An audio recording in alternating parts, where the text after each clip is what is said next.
नमस्कार प्यारे मित्रों, मैं आपका अमृतेश आपके अपने YouTube चैनल अमृत एकेडमी में हार्दिक स्वागत करता हूं। दोस्तों, आज हम लोग विश्व भूगोल यानी वर्ल्ड ज्योग्राफी का सबसे महत्वपूर्ण चैप्टर लेकर आए हैं जिसका नाम है सूरज। ऐसे यह सूरज जो है सोलर सिस्टम यानी सौर मंडल का एक पार्ट है। यानी यह जो हम लोग पढ़ते हैं सोलर सिस्टम में, लेकिन सोलर सिस्टम का ही एक पॉइंट हम आपको बताने जा रहे हैं जिसका नाम है सूरज। और इसकी पूरी व्याख्या हम लोग पढ़ेंगे। आखिर है क्या सूरज, क्या करता है, क्या हमारे लिए लाभदायक है, कितनी देर में लाइट आता है, अपना एनर्जी कैसे बनाता है, किसके चारों ओर घूम रहा है, इन सभी पूरे एक्सप्लेनेशन हम लोग इसको करने जा रहे हैं।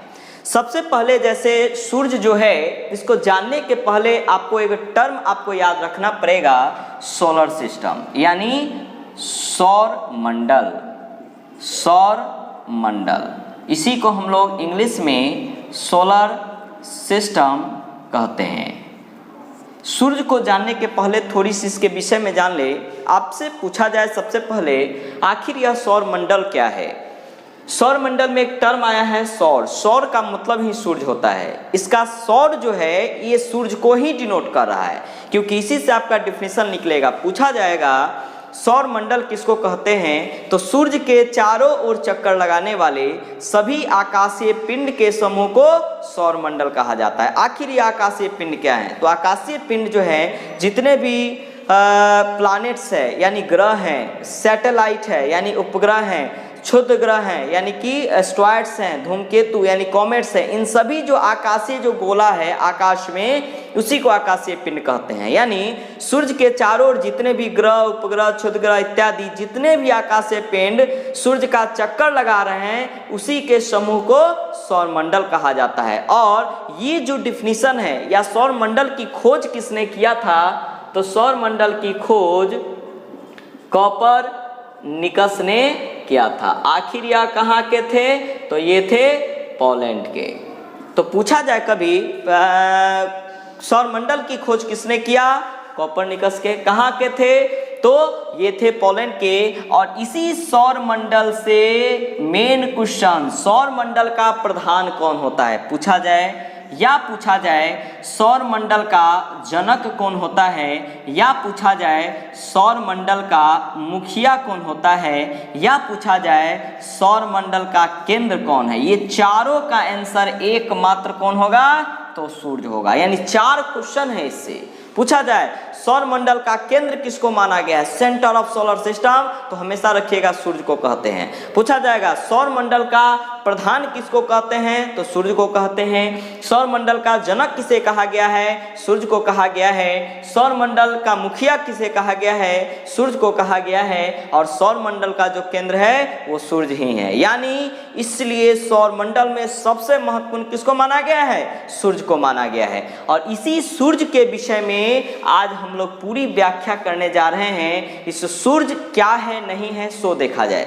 सबसे पहले तो पूछा जाएगा दोस्तों कि आखिर सूर्य जो है क्या है, तो हमेशा रखिएगा ध्यान, सूर्य एक तारा है, यानी इट इज ए स्टार। यह क्या है, यह एक तारा है। इसी को हम लोग कह सकते हैं यह एक गैसों का मिश्रण है, यानी mixture of gases is known as sun यानी स्टार, या तारा। स्टार भी कह सकते हैं, सूर्य भी कह सकते हैं। इसको 2 तरीके से हम दिखा रहे हैं। देखिए सूर्य क्या है, तारा है। और तारा का जो डिफिनीशन जो होता है, तारा उसी को कहते हैं जो मिक्सचर ऑफ गैसेस यानी गैस का मिश्रण होते हैं। इसलिए हम लोग कह सकते हैं सूर्य तारा भी है और गैस का मिश्रण भी है। इसको 2 तरीके से डिफाइन कर सकता है। जैसे पूछा जो जाता है क्वेश्चन, दे देगा ऑप्शन में कि सूर्य इनमें से क्या है। एक में ऑप्शन में दे देगा तारा है, दूसरे में दे देगा गैस का मिश्रण है, तीसरे में दे देगा ए और बी दोनों हैं, एक ऑप्शन में दे देगा ग्रह है, या कोई भी दूसरे ऑप्शन दे सकते हैं। तो हमेशा रखिएगा ध्यान, जब दोनों रहे यानी तारा भी रहे और गैस का मिश्रण भी रहे, तो आप दोनों ही आंसर मारेंगे, यानी ए और बी दोनों हो जाएगा। लेकिन अगर दोनों में से कोई एक रहे तो आप कोई एक को ही चुनेंगे, लेकिन दोनों रहे तो दोनों ही। अब आता है क्वेश्चन कि गैस का मिश्रण है तो कौन सी गैसेस होगी।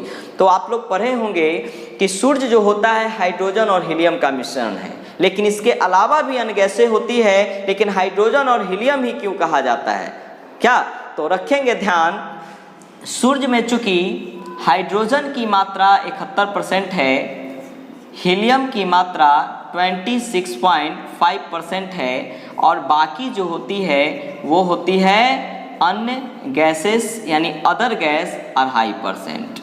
इसलिए सबसे ज़्यादा क्या है, हाइड्रोजन और हीलियम। तो अगर आपसे पूछा जाए सूर्य किसका मिश्रण है, तो हाइड्रोजन और हीलियम का मिश्रण है, या कह सकते हैं कि सूर्य में हाइड्रोजन 71% होती है, हीलियम 26.5% है, अब बाकी जो है वो अन्य गैसेस होती है। सबसे अधिक हाइड्रोजन और हीलियम होने के कारण हाइड्रोजन और हीलियम का मिश्रण कहा जाता है। अब है मेन क्वेश्चन, आखिर सूर्य की उम्र कितनी ज्ञात की गई है। तो वैज्ञानिकों के द्वारा इसकी जो एज है, सूर्य का जो उम्र है वो 5 बिलियन वर्ष रखा गया है। 5 बिलियन वर्ष इसकी उम्र होगी।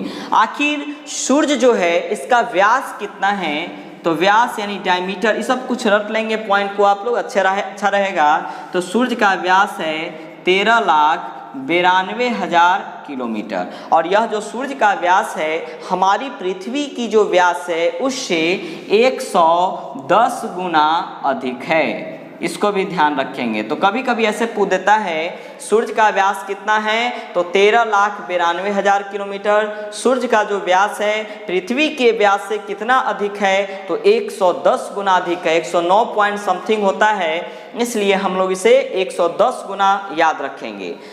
इसका जो आयतन है यानी सूर्य जो है हमारी पृथ्वी से कितना बड़ा होगा, तो सूर्य हमारी पृथ्वी से 13 लाख गुना अधिक बड़ा है। 13 लाख गुना अधिक बड़ा होता है।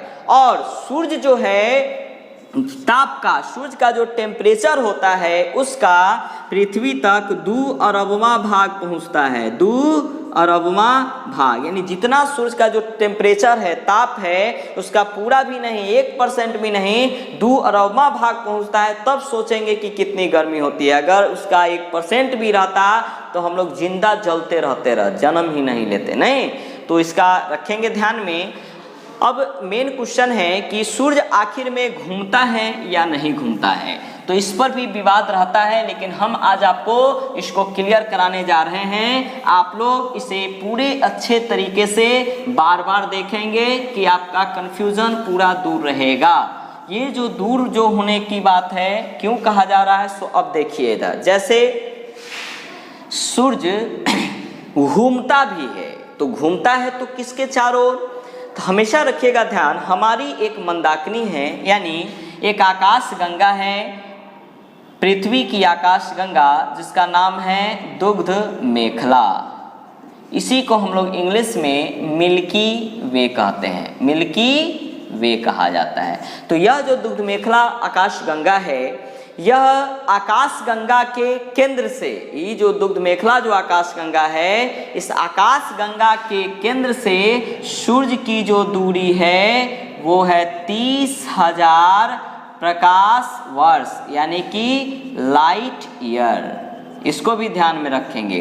तो कभी ऐसे भी पूछ दिया जाएगा कि हमारी जो आकाश गंगा है दुग्ध मेखला, उससे सूर्य कितना दूर है, तो हमेशा रखिएगा ध्यान 30,000 प्रकाश वर्ष दूर होती है। आखिर यह लाइट ईयर यानी प्रकाश वर्ष क्या है, तो यह दूरी की एक इकाई है, और एक वर्ष में प्रकाश द्वारा जो तय की गई दूरी होती है उसी को हम लोग प्रकाश वर्ष कहते हैं।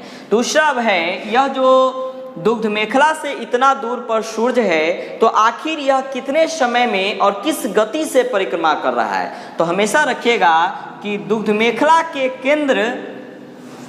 केंद्र की परिक्रमा जो है यह किस गति से कर रहा है। आपसे इसमें भी पूछा जाएगा, गति पूछे या किस चाल से कर रहा है, तो हमेशा रखिएगा केंद्र, दुग्ध मेखला के केंद्र के जो चारों ओर यह घूम रहा है, यह 250 किलोमीटर प्रति सेकंड की दर से घूम रहा है। 250 किलोमीटर प्रति सेकंड की चाल से यह मतलब कौन, सूर्य केंद्र दुग्ध मेखला के चारों ओर घूम रहा है। और इसको घूमने में कितने समय लगते हैं, यानी इसकी परिक्रमण काल कितनी है, तो इसकी परिक्रमण काल पूछा जाए तो आप लोग रखेंगे ध्यान 25 करोड़ वर्ष है। तो यहाँ आपका कंफ्यूजन दूर हो जाना चाहिए। यानी सूर्य किसके केंद्र के चारों ओर घूम रहा है? तो दुग्ध मेखला नाम का जो आकाशगंगा है उसी के, इस दुग्ध मेखला के केंद्र के कितने दूर पर स्थित है सूर्य? तो 30,000 प्रकाश वर्ष दूर है। इसका जो चक्कर यह लगा रहा है वो कितने चाल से लगा रहा है? तो इसकी गति है 250 किलोमीटर प्रति सेकेंड, और यह कितने समय में एक चक्कर पूरा करता है?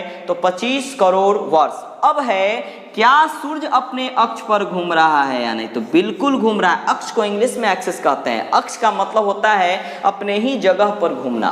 तो सूर्य अपना जो अक्ष पर जो घूम रहा है, एक चक्कर जो पूरा कर रहा है, वो मुख्य रूप से ईस्ट टू वेस्ट यानी कि पूरब से पश्चिम की ओर। तो एक क्वेश्चन तो ये हो गया कि सूर्य अपने अक्ष पर किधर से किधर घूम रहा है? तो पूरब से पश्चिम की ओर। और इसका मध्य भाग, 2 भाग होगा, तो मध्य भाग 25 दिन में एक चक्कर पूरी करता है, और ध्रुवीय भाग 35 दिन में एक चक्कर पूरी करता है। तो यहाँ भी 2-3 क्वेश्चन हो गए।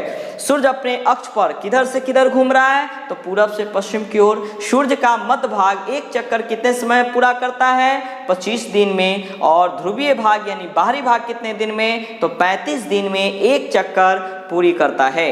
आप इसे भी ध्यान रखेंगे। अब आता है मेन क्वेश्चन। मेन क्या, सब तो मेन ही है, लेकिन मेन में भी महत्वपूर्ण कौन है? सूर्य का। तो उसको अब हम लोग ध्यान रखेंगे।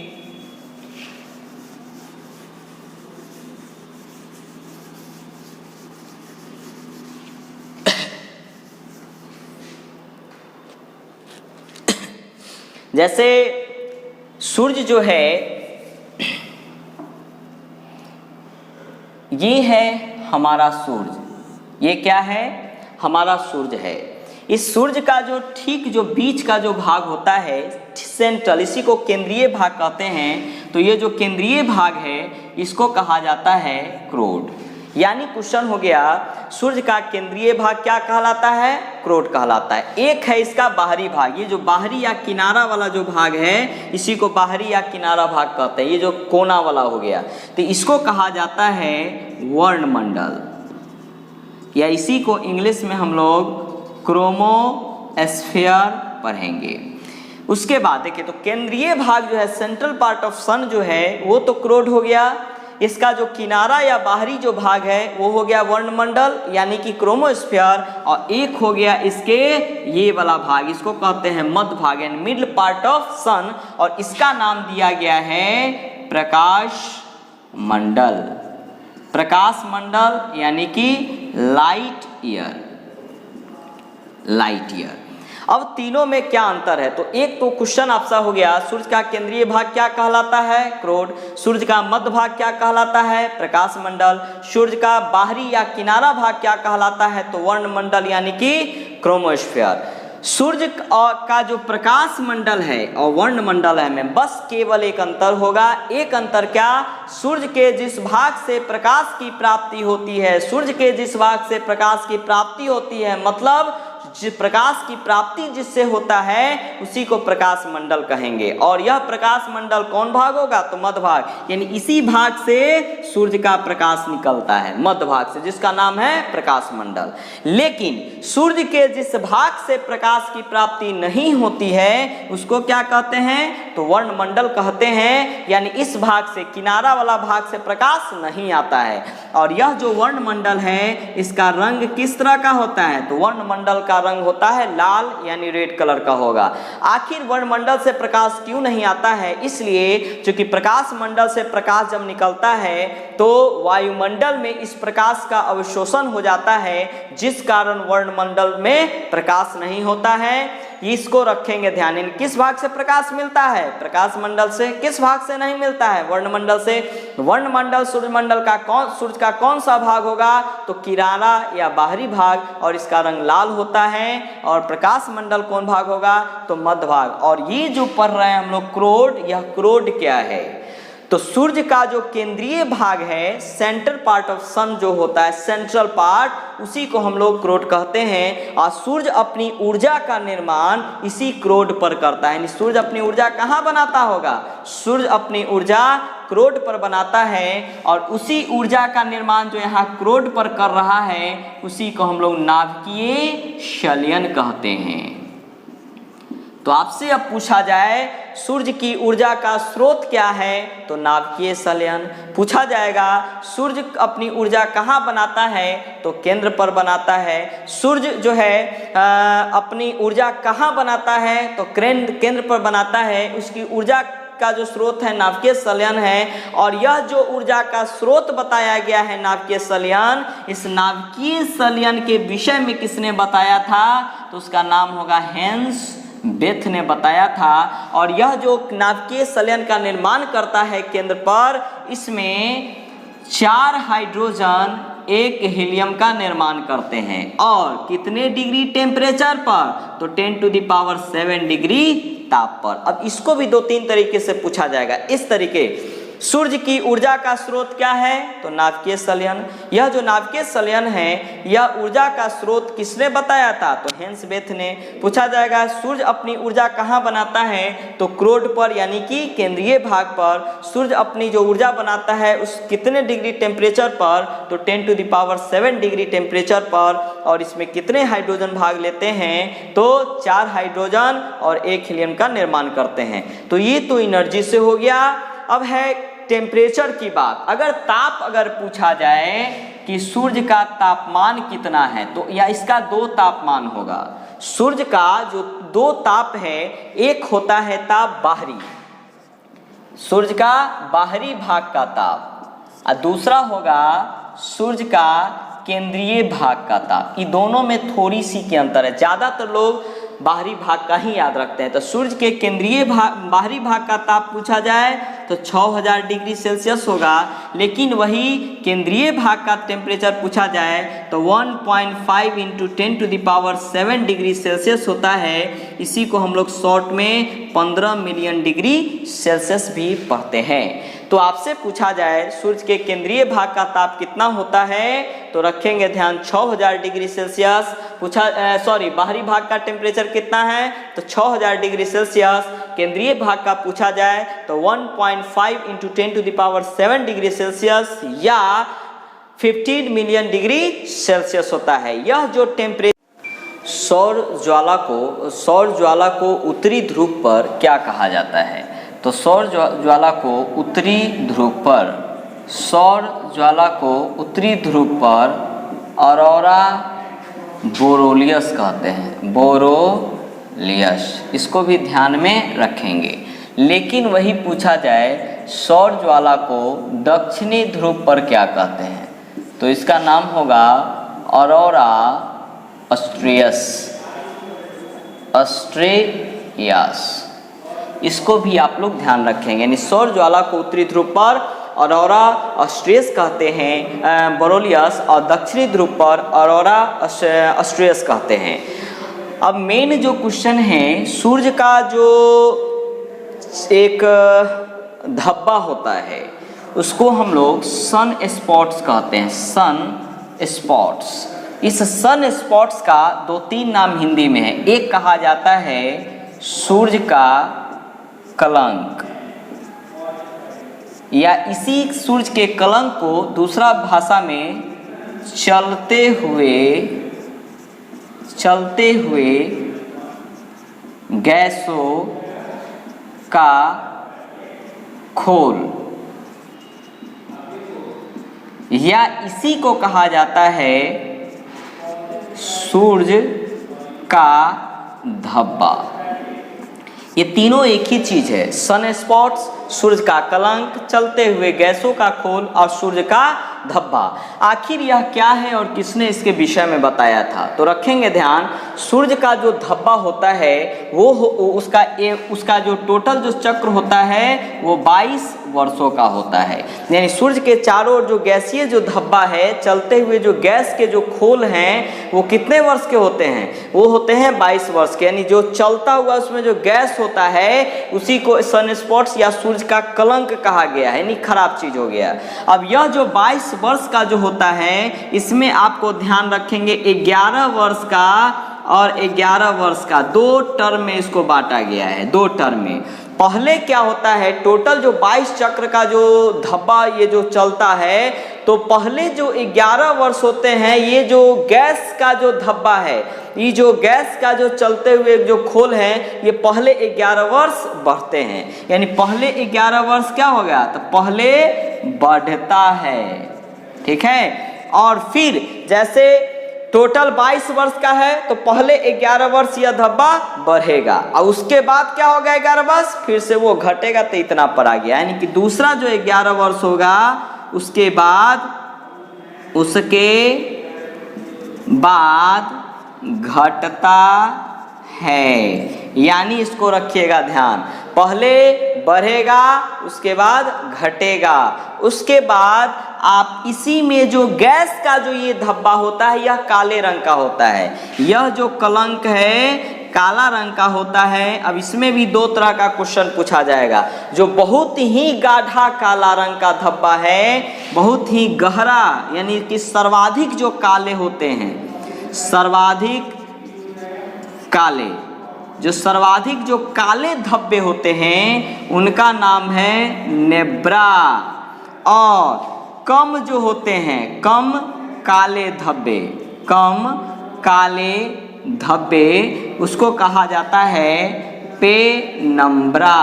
तो इसको भी आप लोग ध्यान में रखेंगे। अब है इसके विषय में कौन बताया था, तो इसके विषय में गैलीलियो ने बताया था और ये कहाँ के थे, तो इटली के थे। अब हम इसको एक बार रिकैप करा रहे हैं। पूछा जाएगा जो सूर्य का जो कलंक है क्या होता है, तो एक तरह का चलते हुए गैसीय खोल है या सूर्य पर एक धब्बा होता है। जी, यह जो धब्बा होता है यह 22 वर्षों का एक चक्र पूरा करता है। यह 22 वर्षों के चक्र में पहले 11 वर्ष बढ़ते हैं, उसके बाद जो 11 वर्ष है वो घटते हैं। तो इसका जो रंग होता है इस धब्बे का काले रंग का, यह जो काला रंग होगा, सर्वाधिक जो काले भाग होते हैं उसको कहा जाता है नेब्रा और कम जो काले भाग होते हैं उसको कहा जाता है पेनम्ब्रा। इस सूर्य कलंक के विषय में किसने बताया था या कौन खोजा था, तो इटली के वैज्ञानिक थे गैलीलियो, इन्होंने ही इसे बताया था। अब है सूर्य का प्रकाश से। सूर्य का जो प्रकाश है उसमें आपको 2-3 तरह के क्वेश्चन होंगे। सूर्य का जो प्रकाश है वो पृथ्वी तक कितने समय में पहुंचता है, तो सूर्य का जो प्रकाश है पृथ्वी तक पहुंचने में लगा समय अगर पूछा जाए तो 8.2 मिनट आप लोग ध्यान रखेंगे। इसी को 8.16 मिनट देता है, उसी 16 को पॉइंट के बाद 20 लेकर अप्रॉक्स में पूछा जाता है, इसलिए रखेंगे ध्यान 8.2 मिनट। यानी सूर्य का प्रकाश को पृथ्वी तक आने में कितने समय लगते हैं, तो 8.2 मिनट। अब यह जो प्रकाश आएगा इसका वेग क्या होगा, वो इसकी किस वेलोसिटी से पहुंचता है, तब रखेंगे ध्यान 3 × 10⁸ मीटर प्रति सेकेंड। और यह जो प्रकाश जो सूर्य का आ रहा है पृथ्वी तक, यह किस विधि के द्वारा आता है, तो इस विधि का नाम भी आप लोग याद रखेंगे। इसको कहते हैं ऊष्मा का संचरण का एक विधि है जिसका नाम है विकिरण, रेडिएशन यानी विकिरण। ठीक है, तो यहाँ क्वेश्चन हो गया सूर्य का प्रकाश पृथ्वी तक कितने समय में आता है, तो 8.2 मिनट में। सूर्य का जो प्रकाश है वो किस वेग से आता है, तो 3 × 10⁸ मीटर प्रति सेकंड की चाल से या वेग से पूछा जाएगा। सूर्य का जो प्रकाश पृथ्वी तक पहुंच रहा है वो मतलब किस विधि के द्वारा पहुंच रहा है, तो विकिरण विधि के द्वारा पहुंच रहा है, इसे भी आप लोग ध्यान रखेंगे। अब आता है मेन क्वेश्चन, हम लोग से सूर्य कितना दूर है, यानी सूर्य और पृथ्वी के बीच की दूरी अगर पूछा जाए, यानी distance between sun and earth, तो रखेंगे ध्यान 14.96 करोड़ किलोमीटर, यानी हम लोग से सूर्य कितना दूर है? 14.96 करोड़ किलोमीटर। तो ये आपका सूर्य का जो पॉइंट टॉपिक्स बताए हैं, इस टॉपिक को बहुत ही अच्छी तरीके से पढ़ेंगे बार बार, जिससे आपका कोई कंफ्यूजन नहीं होगा। जो नेक्स्ट वीडियो होगा आपका, इसी का हम चंद्रमा यानी मून के विषय में लाएंगे। वो भी एक इम्पॉर्टेंट सौरमंडल का ही पार्ट्स होगा, लेकिन वो एक इंडिविजुअल टॉपिक। तब तक आप इसे देखें बार बार, लाइक करें, सब्सक्राइब करें और शेयर करें, जिससे कि हमारा भी मनोबल बढ़े और मैक्सिमम लोगों को इसका फायदा हो सके। धन्यवाद, थैंक यू।